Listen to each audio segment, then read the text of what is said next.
He is the greatest Prime Minister of India. Greatest prime minister. Champion of champions. Modi ji जो काम करेंगे वही करेंगे और थोड़ा सा लेट हो सकता है लेकिन वो जो फैसले हैं वो होंगे। और जो सीए का है वो भी आएगा, समान नागरिकता, ये सब चलेगा। और ये जो मजबूत गठबंधन है ना, ये गठबंधन नहीं है, ये पहले से ही है। पहले भी एनडीए था, पहले भी एनडीए के साथ सरकार बनी थी और अब भी वही है, कुछ फर्क नहीं है। सीटें 240 जो हैं, अगर इनकी सीटें 3 कार्यकाल का मना दे तो भी नहीं 200 पहुंच रही है। बताओ, इतनी बड़ी पार्टी, 136 साल पुरानी पार्टी, अगर तुम 200 पे 3 कार्यकाल में नहीं पहुंच पाए, वो एक ही बार में 240 है। तो मोदी जी ये बड़ी शख्सियत को। लेकिन ये बताइए कि जो 400 पार का नारा लग रहा था, बार बार लग रहा था 400 पार 400 पार, अब की बार फिर मोदी सरकार 400 पार, इसमें क्या क्या कमी रहा है? देखो, नैरेटिव सबने सेट किया, इन्होंने भी नैरेटिव सेट किया। इनका नैरेटिव था संविधान जो है अब की बार बदल देंगे, वो आएंगे, जबकि 10 सालों से संविधान नहीं बदला। उन्होंने बदलना चाहते, उनके पास बहुत मौका था, मेजोरिटी थी, वो चाहते तो बदल सकते थे, लेकिन वो संविधान बदलना नहीं है। इन्होंने नैरेटिव सेट करा और वो जहर जो है झूठ का घर घर तक पहुंचाया। अब जो जातिवाद में फंस गए लोग, वो जातिवाद में आ गए कि भाई निचली जातियों का आरक्षण खत्म कर देंगे। ऐसा कुछ हुआ नहीं इनके राज्यों में, बल्कि केरल में इन्होंने खत्म कर दिया।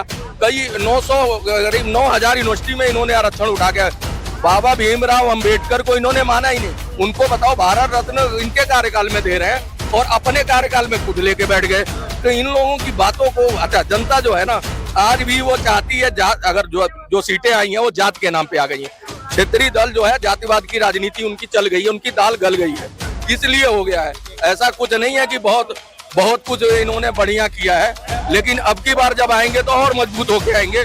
और जो देखिए, हिमाचल में है, हिमाचल में इनकी सरकार है, हिमाचल में इनकी सरकार है, एक सीट नहीं मिली इनको, बीजेपी लेके जा रही है। जहां डायरेक्ट बीजेपी से लड़े हैं, जहां डायरेक्ट बीजेपी से लड़े हैं, वहां इनकी हार हो गई है, 0 आ गया है। और जहां इनडायरेक्टली लड़े हैं किसी के सहयोग से, किसी पार्टी को लेके, जैसे डीएमके को लेके लड़े हैं, वहां पे इनको सीटें जो है थोड़ी बहुत मिली हैं। जैसे यूपी में हुआ अखिलेश को लेके, वो समाजवादी पार्टी की अपनी काबिलियत है, इनका कुछ नहीं। इनको तो 99 पे जोड़ के रखा हुआ है, तो नहीं पार किया। देखिए, सभी अलायंस में है। और जो आप ये बात कर रहे हैं मोदी 3.0, इसमें लोग कह रहे हैं कि नीतीश तो सबके हैं, तो नीतीश पे कैसे विश्वास किया जाए? कहीं 15 दिन में सरकार गिर जाए। नीतीश जी की बहुत फजीयत हो चुकी है, वो समझ गए हैं। पैर छूते हुए देखा सबने, ये तो नहीं कि वो भी प्रोपेगेंडा है, वो भी इनकी तरह नैरेटिव सेट किया है। पैर छुआ है यानी सम्मान दे रहा है। सिर्फ 5 महीने बड़े हैं मोदी जी उम्र में उनसे, और वो पैर छू रहे हैं। वो कह रहे हैं हम कहीं नहीं जाने वाले, और यहाँ तक का बयान दे दिया कि अब की बार ये जो पा गए हैं इधर उधर से सीटें, अगली बार वो भी नहीं पाएंगे। तो ये इस तरह का अगर वो बयान दे रहे हैं, और ये नहीं है,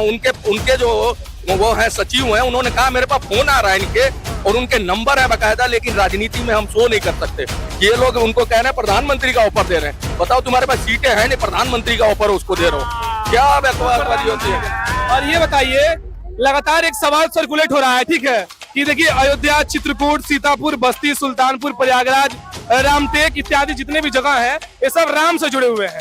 अब ये राम को लाने वाली पार्टी जो 400 पार की बात करती थी, वो 300 पार नहीं हो पाई, फैजाबाद में हार गई। बताइए। नहीं, ये सही कह रहे हैं, सही कह रहे हैं। इन्होंने क्या करा है, कैंडिडेट जो उतारे हैं, बाहरी कैंडिडेट उतारे हैं, जो वहाँ के लोकल थे। अब लल्लन सिंह की हवा नहीं थी, इनको पता था, लेकिन इन्होंने उस समय जो धरातली, जो इनके देखो आईटी सेल के जो इनके प्रमुख थे, उनको उठा के बंगाल भेज दिया, जबकि वो अच्छा वर्क कर रहे थे।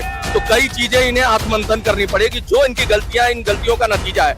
ऐसा नहीं है कि इन्होंने मतलब वहाँ पे हारे हैं तो वो कोई पार्टी की वजह से हारे हैं या मोदी जी की वजह से। मोदी जी के बेस पे तो 240-42 आ ही गया, लेकिन अगर थोड़ा सा इन्होंने धरातल पे वर्क किया होता, जो लोग कनेक्ट कर रहे हैं उनको टिकट दी होती, तो आज इनका रिजल्ट और बढ़िया होता। इस भाई को जो है ना, हारने का मादा ही नहीं है। इतना पत्थर खाने के बाद भी कहता हमने पत्थर ही नहीं खाया। बताओ, मोदी जी ने जो 400 का नारा लगाया था ना, वाकई मैं कहता हूँ उनको नहीं, बात तो सुनो।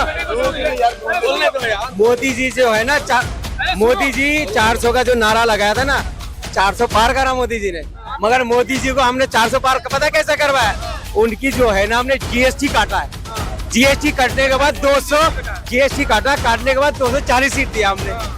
400 में से 28% का जीएसटी कटा, 400 में से 28% कटा। जहाँ से हारे हैं, हमने तो ख्वाब में भी नहीं सोचा वहाँ से हार जाएगा, अयोध्या से हार जाएगा।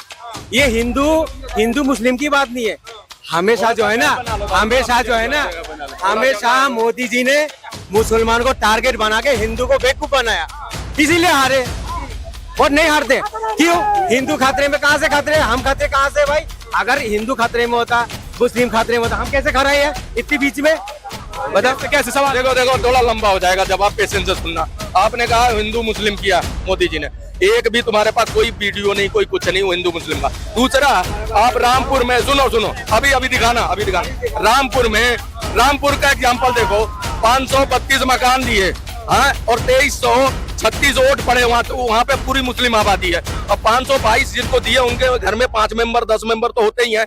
मतलब इन्होंने वहाँ पे देखो, जिसको छत दे दी हो, जो यही नहीं चाहिए इनको, उन्होंने धर्म के आधार पे दिया नहीं दिया? अगर उनको देना होता तो उनको क्यों देते? वो अपने हिंदू बहुल, अगर हिंदू के ही वो धर्म के ठेकेदार बन रहे तो हिंदू को सारी सुविधाएं देते, उनको क्यों देते? दूसरा, कतर जो है, कतर देखो, अब थोड़ा आउट ऑफ सेंस जा रहा हूँ, कतर में 8 सैनिकों को छुड़ा के लाए। आप बताओ, सैनिक किसी भी देश के दुश्मन होते हैं, उनको तो बोटी काट देता है जिस देश में पकड़े जाते हैं। वहां से वो छुड़ा के उनकी फांसी की सजा, वो मुस्लिम देश है जहाँ फोटो ले जाना है ना बैन था, वहां से उसको लेके आते हैं। ये विदेशी पावर है। आप बताओ, अभिनंदन गया था, अभिनंदन सही सलामत फौजी आया, और जो इनके टाइम में सरजीत बनता उसके कार्यकाल पूरा करने के बाद उसका कटा हुआ सर भेजा। तो कह रहा हूँ मोदी जी को, अच्छा 400 वाली बात कर दूं, ये 400 वाली बात कर रहे हैं, ये भी कह रहे थे हम तो अब की बार 350 आएगा, 295 आएगा, तो हर पार्टी दावा, हाँ 295, तो आया क्या? उनकी तो 100 सीटें नहीं आई जिन्होंने दावा किया, उस पे फजीहत नहीं झेल रहे। अलायंस तो अच्छा किया इस बार तो इंडिया अलायंस।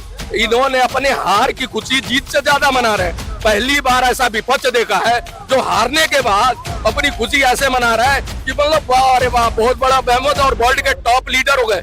अपने अलायंस को इन्होंने तवज्जो दी। इनको चाहिए था, अखिलेश यादव ने इतना बढ़िया परफॉर्मेंस, एक इनके मुख से एक शब्द नहीं उनके लिए निकला। आज बताओ ये कैसे गठबंधन में है?